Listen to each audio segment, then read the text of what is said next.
Denny. Bismillahirrahmanirrahim. Assalamualaikum warahmatullahi wabarakatuh. Di sini saya ingin Denny ingin nanya nih begitu. Jadi yang puisi yang Denny bawakan tadi di awal begitu, kepercayaan dan iblis. Di situ Denny pengen tahu nih, soalnya kesunduknya ke siapa sih sebenarnya gitu. Kayaknya Seorang literasi adalah bukan menggiatkan acara ini. Tugas kita adalah menulis dan membaca. Terima kasih, itu saja. Assalamualaikum warahmatullahi wabarakatuh. terima kasih. Mangga. Dengan ada acara ini sebenarnya asik ya kalau setelah bedah buku itu tidak langsung selesai bedah buku, tetapi setelah diskusi para peserta, ayo kita coba tulis gitu. Jadi ada karya yang lahir nantinya gitu. Tidak cuma mendengarkan, tapi langsung masuk menjadi bagian dari seorang penulisnya itu sendiri. Oke, siap. Terima kasih. Depending sarannya. Siap-siap. Terima next time. Next time kita akan lanjutkan kegiatan atau program yang tadi disampaikan.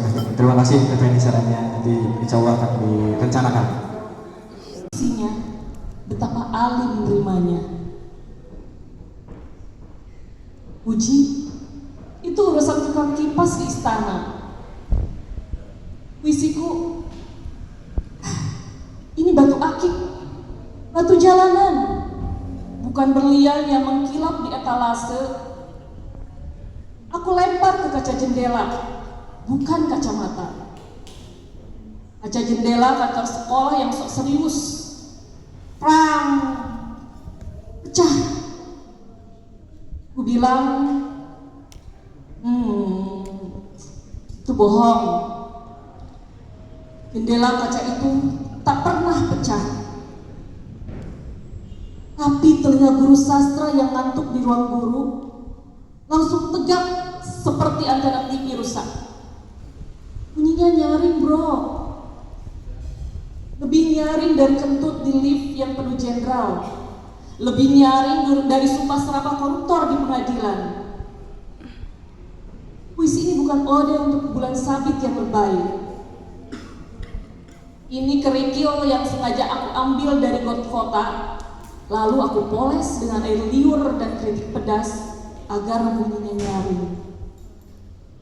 Seperti pengumuman diskon 70% di mall, tapi ternyata barang obrolan tahun lalu. Jadi, simpan saja puji-pujian basimu kawan. Puisi Belly ini adalah tertawa paling jujur.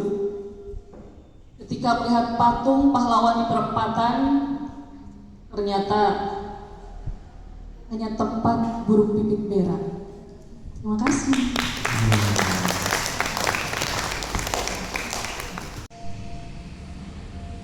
Jangan jadi laki-laki tolol.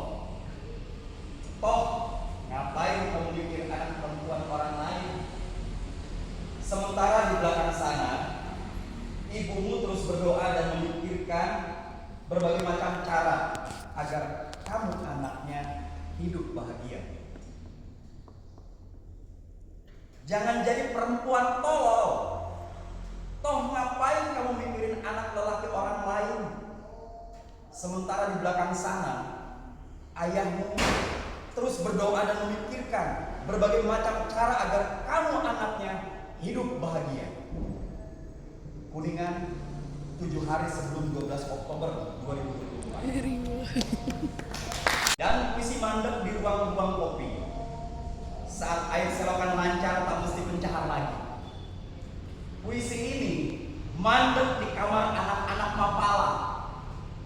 Saat pendaki tak lagi ke puncak, mereka memilih bertahan di pos 1. Membiarkan tunas tumbuh, bunga bermekaran, akar membelukar, dan spora menari pestapora di tanah-tanah humusnya. Puisi ini mandek di ruang-ruang media konvensional, media sosial, saat guru-guru honorer, P3K, guru ngaji tak keluhkan gaji lagi. Puisi ini mandek di laci-laci kantor Pemda dan pengadilan. Saat pejabat merakyat dan hukum diasah dengan baik dan tidak kumpul di mana-mana. Puisi ini mandek di teras-teras rumah aktivis lingkungan ketika pohon pinus sembuh dari luka sayang. Listrik tidak lagi menerangi kaki dan tubuh Cermai bila malam hari tiba. Gelap.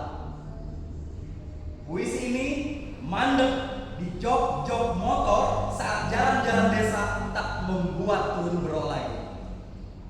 Ekonomi tumbuh dan rumah sakit berubah nama menjadi rumah sehat. Puisi ini mandek di pabrik-pabrik juga di kampus-kampus saat mereka tidak pernah lagi turun ke jalan karena sudah sejahtera dan mahasiswa bebas biaya diguyur beasiswa. Puisi ini mandek di lahan-lahan Cisantana dan Setianegara saat Arulika jadi lahan pertanian lagi, saat tanah di lereng-lereng kembali menjadi ladang dan hutan, lalu petani kembali bercocok tanam, serta air di rumah-rumah keluarga tak ngerecek lagi. Puisi ini mandek di Jalan Baru atau Kopi House saat tanah pacuan kuda nyatanya ditanami pohon mahoni dan berbau beribu-ribu. Bukan rumah makan, bukan tempat kopi, atau bukan gedung bioskop perang Punjabi katanya. Puisi ini mandek di seragam anak sekolahan saat kurikulum pakemnya jelas berasas Nusantara, bukan Amerika, bukan Cina, bukan Korea, atau juga Eropa. Karena tanah ini menjadi acuan semua peradaban manusia.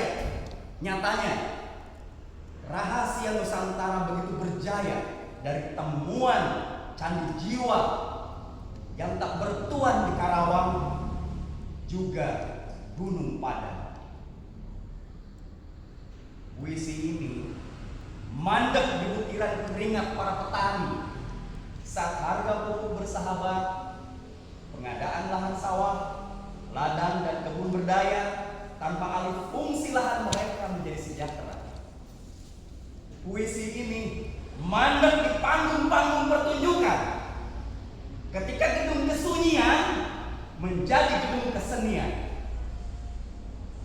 yang digratiskan cukup sumbangan kebersihan tanpa palakan dari tuan yang berkewenangan. Oh, puisi ini mandek di tukang-tukang sorabi saat Haji Dudung bersama keluarga dan kolega tidak eksploitasi tanah ini lagi. Karena apa? Mereka mulai bosan kaya.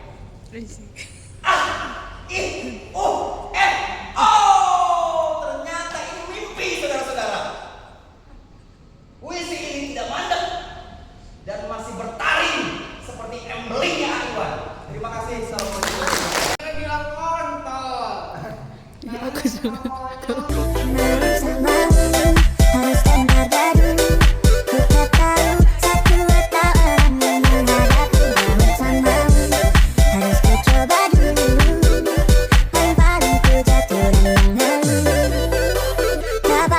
Sakitnya seperti hari lalu.